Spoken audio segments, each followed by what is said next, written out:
If I might interject, you might want a guide. Do you have a bit of experience in that arena?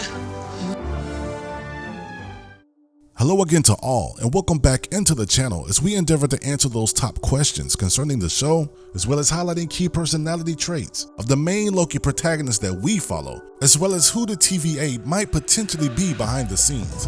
Now this video will consist of 3 brief sections, where we'll discuss key details of how Loki is being used in the series so far, what makes the TVA tick, along with some inherent philosophical themes that Loki deals with and what it could mean for the show moving forward, and then throw in a few educated predictions towards the end of this video.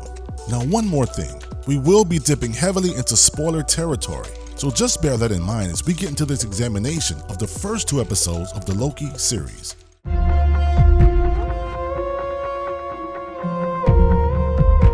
Now, if you're somewhat familiar with the Marvel Cinematic Universe, the first most important aspect that we must keep in mind is that the same Loki that we are following in the series is in fact the same Loki, both timeline-wise as well as his motivations, that actually appears before the end of Avengers, because if you remember, right after the Avengers put a stop to Loki's invasion, Loki is then taken back to Asgard, where the events of Thor: The Dark World takes place. Likewise, where his mother Frigga dies, Loki then fakes his death, which eventually leads to the events of Ragnarok, which then consequently leads directly into Infinity War, where we see Loki die.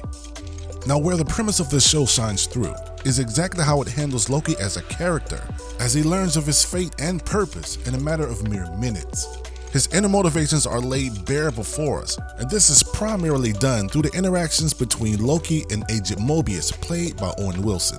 Because of this, much of what happens plot-wise for the first 2 episodes begins to hinge on this one dynamic of Loki understanding and coming to grips with the core of himself, or knowing what makes him tick, which I believe will ultimately make up the entirety of the show. Now this also in turn helps Loki to find more clues to track down the mysterious variant who has been taking out TVA Minutemen. And when we later find out that this variant is an alternate version of Loki, which is a woman who may or may not be from the comics.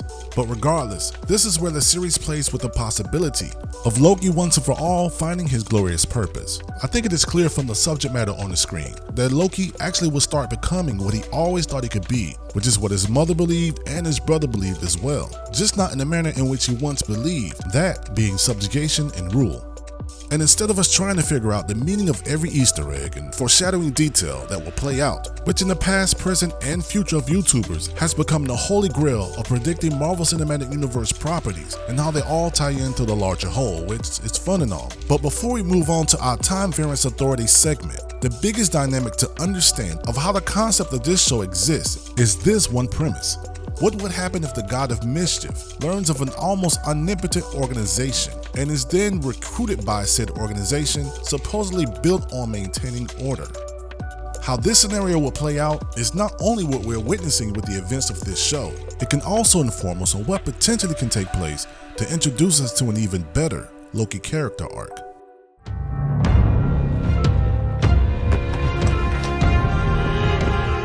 If there is any scene that drives home the potential of the power that the TVA holds, then look no further than the scene where the Infinity Stones, yes, the very same MacGuffin that drove Thanos throughout the entire franchise, which comes to a head in Endgame, are seen just idly laying around in an office desk like loose change. And while the true scope of the TVA has not been clearly revealed yet, however, by the end of the first episode, the show does a great job of establishing a workable framework, although a bit on the ambiguous side, of who's in charge, what it does, and what the TVA is capable of. Time manipulation, time travel, monitoring of variant timelines are just some of the few hats available to the TVA.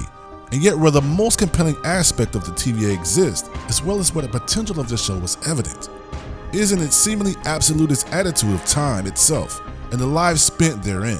Although again, while it is not entirely clear to Loki, or even Agent Mobius for that matter, the one facet of the TVA which no one seems capable of even questioning is that a sacred timeline exists and must be maintained at all times, and that it was created by 3 unseen lizards. Now regardless if this is true or false, the one thing that does need mentioning is that their faces are portrayed by being in a state of constant flux or something else entirely. So then by the end of the second episode, it becomes apparent that this dynamic is why Loki, who questions just about everything, is the perfect element to be introduced into the TVA equation. Likewise, it is here where those age-old philosophical paradoxes are being explored to make one think, such as free will, determinism, and of course identity. And this is where Loki's own words, who up to this point did not exactly apply to himself, is confronted with the very same dogma that the TVA deals in and of itself. I come with glad tidings of a world made free. Free from what? Freedom. Freedom is life's great lie. So I'm guessing you don't fall into that category. Now, given the fact that Loki once thought of himself as a god king or a ruler of men, and also because the TVA exists with such vast power, as fate would have it, his most fundamental beliefs must now come into question, along with the mythology of the Timekeepers, which is shady to say the least, which in some ways echoes how most religions crumble under the scrutiny of an unbiased examination. Now, to tie these two segments together, the purpose of this show will be for Loki to first and foremost live up to his fullest potential, meanwhile defying his own beliefs as well as pushing against the TVA's. That much is a given, and that's what we see with the alternate variant of himself, because it's like Loki says, no one bad is ever truly bad, and no one good is ever truly good. Keep in mind, when Loki went to seek answers as of the creation of the TVA, as well as the beginning and end of time, all of it was classified. So, as omnipotent and benevolent that the TVA seems, what are they really hiding?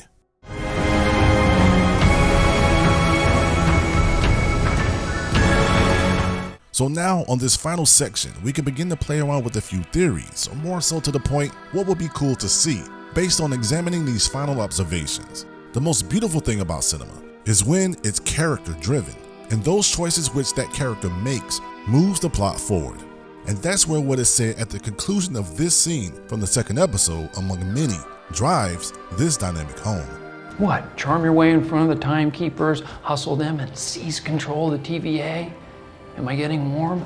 A double cross by history's most reliable liar. See, the thing about this show, which some people might miss, is that we already know Loki's motivations. We already know who he is. It's the true motivations of the TVA, which are still somewhat in the dark. For example, when Loki and Agent Mobius went to an apocalypse moment in order to test the theory of where his variant could have been hiding.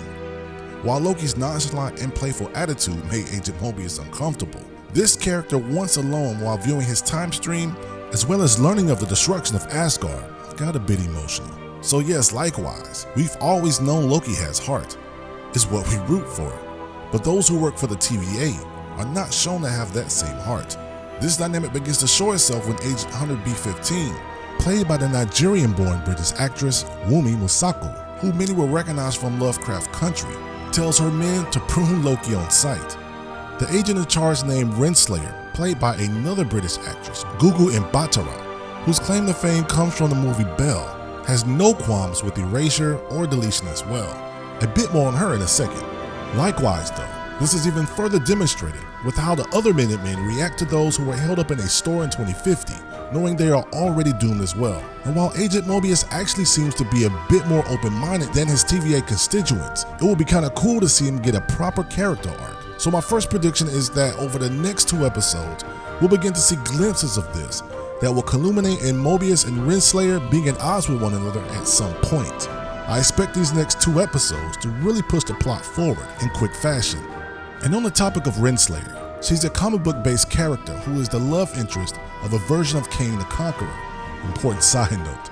And in this very next episode, I also expect a female Loki variant to share her true motivations as to why she only seeks to create chaos within the Time Variance Authority, and not just overthrow them. Now, another thing worth note, Richard E. Grant is scheduled to appear in 4 episodes this season, which means he is due to appear in this very next episode. So what capacity will that be? And also, is the reason why Loki was even able to pick up the cube in Endgame due to her disrupting the main timeline? Is this Loki female variant the reason for all those variations of Loki? And because of the fact that the Avengers were permitted to create an alternate timeline, could Kang the Conqueror be in charge of the Time Variance Authority in some capacity as Renslayer? I can't wait to find out. And that does it for this Loki episode 1 and 2 examination. Make sure you stay tuned in the Content Minute for more examinations just like this one. And also be on the lookout for that Black Lightning Season 4 review, which will drop sometime this week. And also be on the lookout for those Black Lightning episodes, the retro reviews, which will drop sometime after the 4th of July. If you made it this far, thank you so very much for watching. And until then, see you then.